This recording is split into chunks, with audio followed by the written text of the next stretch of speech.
Mystery time. Time now for the best in mystery. Tonight, on Masters of Mystery, a suspenseful melodrama titled Success Story. Charles, why is it that I'm always meeting people who pretend to be friendly when all they want is my money? Money, Amelia, has a fascination for some people. A deadly fascination.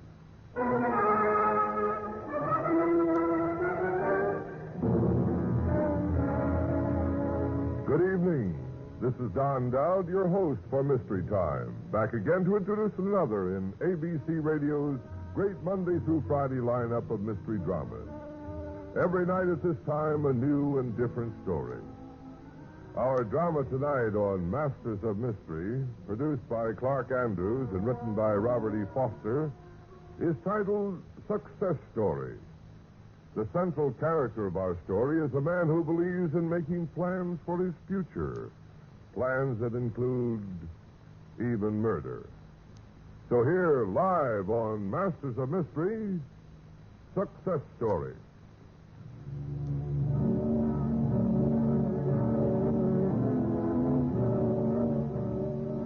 What's the use of being clever if no one knows how clever you are?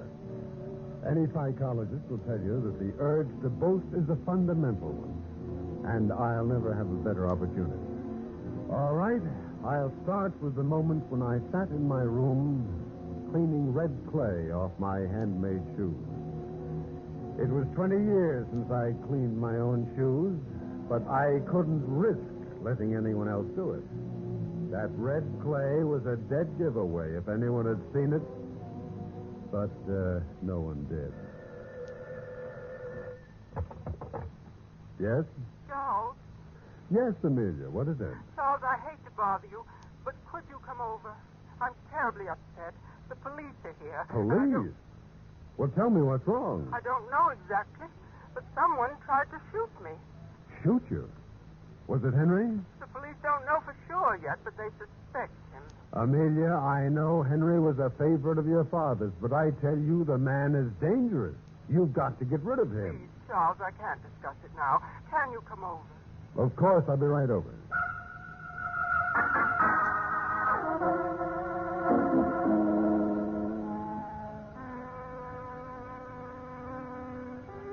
Amelia was 40, and everyone said that she had a beautiful nature, which means, of course, that she was as plain as a board fence. But I was vitally interested in Amelia. You see, she owned a controlling interest in Rankin Enterprises, the firm in which I had been working myself upward for years, until I was now the general manager. Amelia was also chairman of the board of directors. She'd inherited the business from her father along with $3 million. She'd been on her own for 6 months now, and I felt she needed a man to assist and guide her. And I was working on it. I'd started by insisting to her that Henry, her caretaker, was old, half senile, and untrustworthy. I was all tender concern when Amelia let me into the house. Amelia, what's happened? Charles, I'm so glad you came. Who is this, Miss Rankin? My name is Carter, officer. I'm general manager of Miss Rankin's firm. Now, what has happened? Charles, as I told you, somebody tried to kill me tonight. What? I cannot... Just a minute, Mr. Carter. If you don't mind, I'd like to continue questioning the caretaker here. Oh, why, of course. Now, Henry, 2 hours ago, someone stood outside on the grounds and put a bullet through Miss Rankin's bedroom window. Don't look at me. I've been with the family ever since this place was built. He trusted me, he did. He trusted me even more than he did her. Henry. It's true, ain't it? That's why he said it was to stay here. Called me alone into his room just before he died. Who did? Mr. Terrence, her father. Oh, I see. Well, now, Miss Rankin, you say you'd been reading until about 9 o'clock? Yes. I got up when I finished and walked past the window. It was a crash of glass. That's all I can tell you. I see. Henry, what were you doing with this gun? I've always had it. Mr. Terrence told me to always keep it handy. And how do you explain the fact that one of the shells is discharged? Someone must have took it while I was asleep. And then walked out on the grounds, shot at Miss Rankin, returned to your house and left, huh? Why not? Miss Rankin, do you know of any reason why Henry would do a thing like this? No, I don't. Is this the house phone here on the desk? Why, yes, That connects with Henry's house? that's right. The button on the left is for Henry. Oh, the man's searching there now. Is that you, Jacobs? Yeah. Mm-hmm. Search the grounds, too? You found where he stood to fire the shot, huh? Where? I see. Did you check the footprints against Henry's shoes? And the shoes did not match the prints? What'd I tell you, officer? It was somebody else.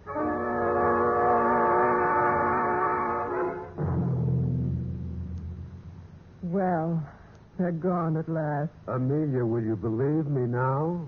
I tell you, that man is not safe. But we don't know, Charles. You must think this over carefully. It could happen again. But I can't let Henry go. After all, Father's last request. You don't have to let him go.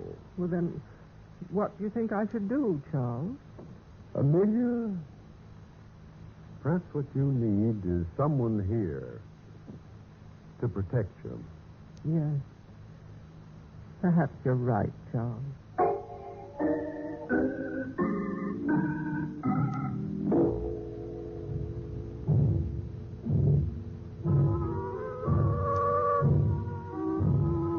I'd worked for that moment for months, and that shot I'd fired through Amelia's window earlier in the evening clinched it. Of course, I made certain not to hit her. I was clever enough not to move too fast. Presently, I bade her a tender good night, but the next day, I returned to take her for a walk. Just the two of us. Isn't it lovely out today? Yes, it is lovely. The world is full of beautiful things when one's in love. But, maybe I'm being presumptuous, Amelia. Not you, Charles. Ever. Oh, I'm glad of that. I want you to have faith in me. Oh, I do, but it's just that since Mother and Dad died, I've had everything, of course, but I haven't really. I've had to be cautious, and you see, when you have money, you're always meeting people who pretend to be friendly when all they want is to get their hands on the money. What makes people that way, Charles? Is money that important?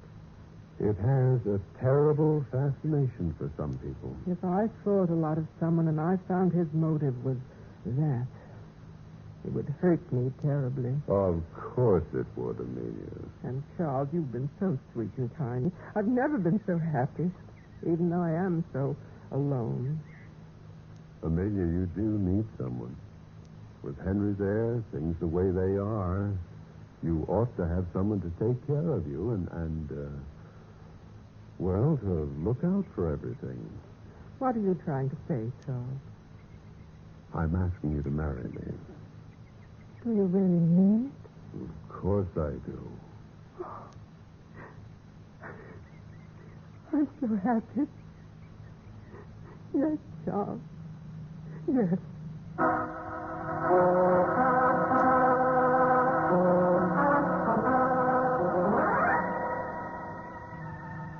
We were married. A big wedding, fashionable guests, everything. And I spent 3 months making sure that Amelia had no doubt. After all, it's only good salesmanship to keep the customer happy, isn't it? Then one day, I made the next move in my little plan. Charles, Yes? come over here and sit beside me. Well, I was going into the library, Amelia. I have a reference to look up. I'll only be a moment. All right. What's on your mind? These few months we've been married, have they been happy for you? They've been the happiest months of my life. You've been more than kind to me. You're holding back something. What is it? These past few days, you've been acting a little different. As if you had something on your mind. Why, I don't understand, Amelia. I know what it must be like married to my money. What do you mean? It puts you outside in a way, doesn't it? You mustn't feel like that, Amelia. It's ridiculous. It's absurd. Just the same, from now on, everything I have is yours. And everything you have is mine. That's the way marriage should be, don't you think? Please, darling. Money isn't so important, Charles. Happiness means much more. I've found that out. I called my lawyer this afternoon. Your lawyer? There'll be some papers to sign to put everything in your name as well as mine. Amelia. Nothing is going to come between us, Charles. Everything we have will be shared. Always. Forever.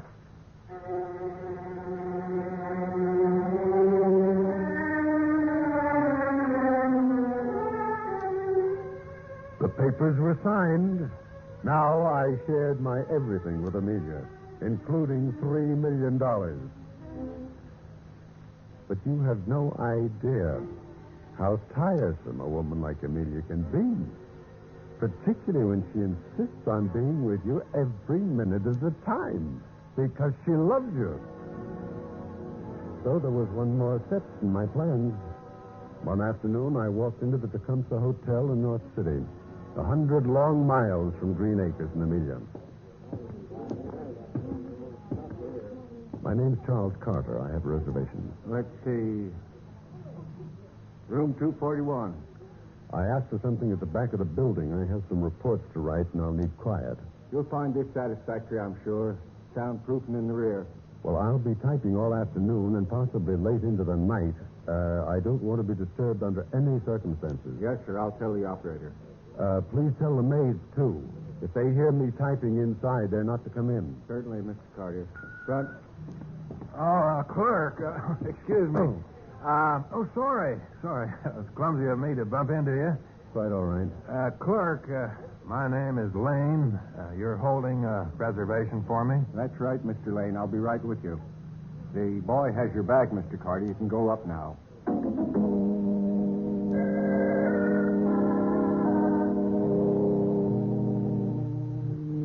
Part 3 of my plan was well underway, but I was a little jumpy. That fellow Lane. For a moment, I thought it was more than just coincidence. I'd seen him at the station when I'd arrived. But that was being foolish. A lot of people arrive in North City every day.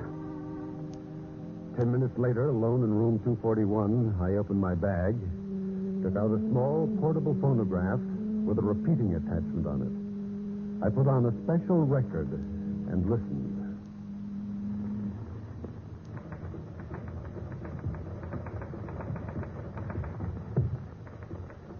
I made sure the whole thing was working perfectly. Then I sneaked out of the room. Down the back stairs and out the trade entrance of the hotel.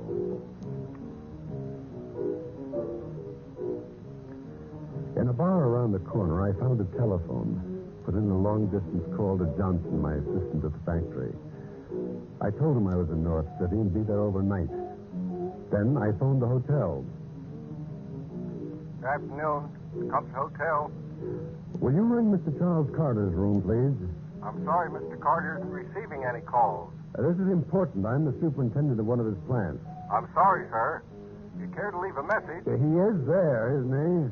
Yes, sir, but he said that he was not to be disturbed. If you'll leave a message... No, thank you. I'll call back later.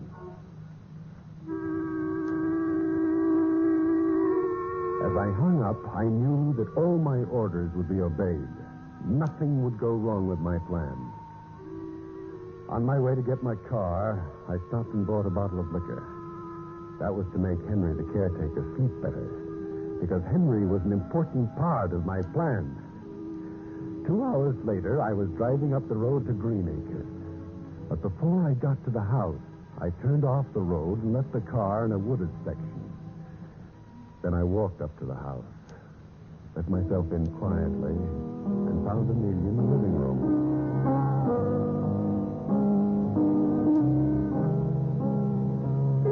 Hello, Amelia. Oh, Charles. It's you. I didn't hear you come in. I didn't mean to startle you, Amelia. Where's the car, Charles? I didn't hear you drive up. I had a little trouble with it. I left it down the road. I'll have Henry look at it. No, not tonight. Too late. All right. I thought for a while you might not be coming home. I'm having a glass of wine. Won't you have one with me? Thanks, I will.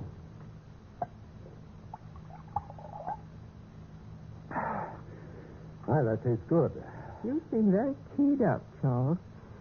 Is anything worrying you? No, nothing. Just a big business deal I'm thinking about. Is it anything I should know about? No.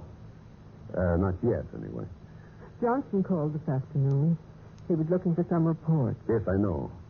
I called him from North City. North City? Yes, I made a trip there to look over the new assembly line. But let's not talk business tonight, Amelia. Not up to it. I'm sorry. More wine? Thanks.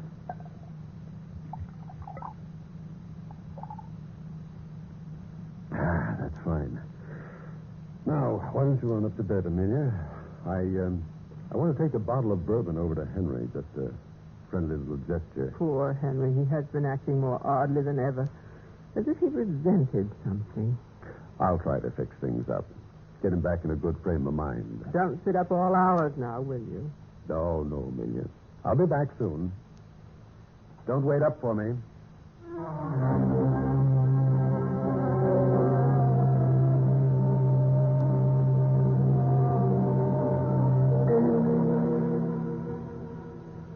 Let me pour you another drink, Henry. Ain't you drinking none, Mr. Carter? We've been drinking some wine, Mrs. Carter and I. Oh, they don't mix so well. How come you're over here pouring me drinks this time of night? Oh, I don't know. I just thought that we should get to know each other better. Well, it's a pity Mrs. Carter don't trust me like she used to. Well, let's not us quarrel. Here, have another drink. Well, don't mind if I do. That seems to empty the bottle. I guess I better be getting back. But I'm glad we had this talk, Henry. Very glad.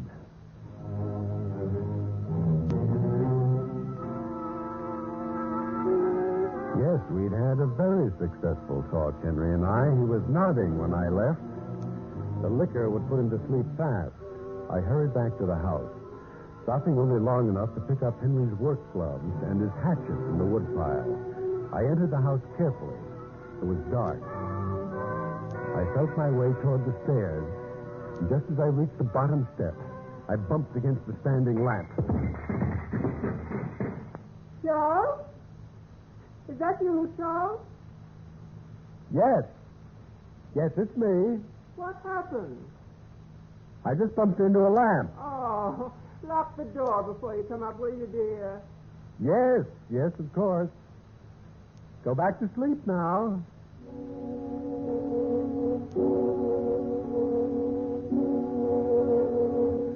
I stood there with a hatchet in my hand. I felt the sweat breaking out on my forehead. At the last moment, I was wavering.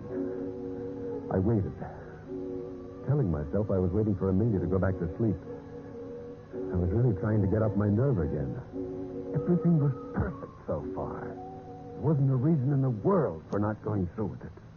What's the matter, Charles? What? Why don't you come up? I think I'll read for a while. I'll be up pretty soon. Go to sleep, dear.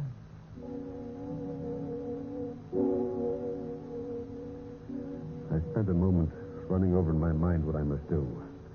First, Amelia. Then back to Henry's cottage. Leave his gloves and hatchet hidden. But not so well hidden. Henry'd be asleep. Lift him, carry him out to the garage, drape him over the wheel of his car, start the motor, and leave him there. Everyone knew of his temper. his continual bickering with Amelia over little things. The picture would be perfectly clear. Too much whiskey, a drunken resolve to kill Amelia, an attempted flight, collapse over the wheel, death by carbon monoxide. And I would be 100 miles away in the Hotel Tecumseh, absolved from any suspicion. There was no reason for hesitating. I started up the stairs again. The bedroom was dark, except for a faint moonlight. There was Amelia, a dim shape huddled beneath the covers. I tiptoed to the bed. Oh, I hated her. I nerved myself and stuck. Goodbye, Amelia. Goodbye. Charles, Amelia. you can stop striking that rolled-up blanket, Charles. I'm over here by the window. What? Yes. I've been standing here looking out at the moonlight. It's beautiful, isn't it? I can see everything so clearly tonight, Charles. Won't do you any good to yell. No one will hear you. I'm not going to yell. You see, Charles, I know everything you did today. I hired a detective to follow you a week ago. A detective? I thought you were in some kind of trouble. I hired the detective to see what it was so I could help you. So you could help me? He learned of your reservation in North City. He was waiting for you at the hotel when you got there. Lane. That's his name, isn't it? That's the name he used, yes. Well, go on. He phoned me and told me you were in your room typing. I told him you couldn't type. So he got into my room. It was a clever way to establish an alibi. I knew you wouldn't go to so much trouble except for something very, very big. And I guessed the only thing it could be. Get to the point, Amelia. Pretty ridiculous, wasn't it? Believing that out of all the people there was one whom I could trust, whom I could share everything with. Where's your detective now? Outside, I suppose. No. He did his work. He's gone. We're alone? Yes, quite alone. Remember our agreement? That we should share everything? Well? When I became convinced you were planning to kill me, I couldn't bear it. I don't mean about dying, but to have my trust shattered so. Life didn't seem worth living anymore. What are you getting at? I took certain precautions, Charles. Precautions? That wine we both drank when you came in. It was poisoned. Poison? I don't believe you. You're lying. No, I'm not. It's slow acting, quite painless. In half an hour or so, we'll fall asleep and not wake up. You are lying. You're trying to trick me. Why should I? Oh, Charles, I hoped so. I was wrong. I hoped so hard. I even prepared for that. I have a bottle of the antidote here. If you had come upstairs and simply gone to bed, I was prepared to give you the antidote on some free antidote. Give it to me. No, Charles, no. We agreed to share everything, remember? And we must share this. What? This bottle. Amelia! There. It's gone now, Charles. It's all gone.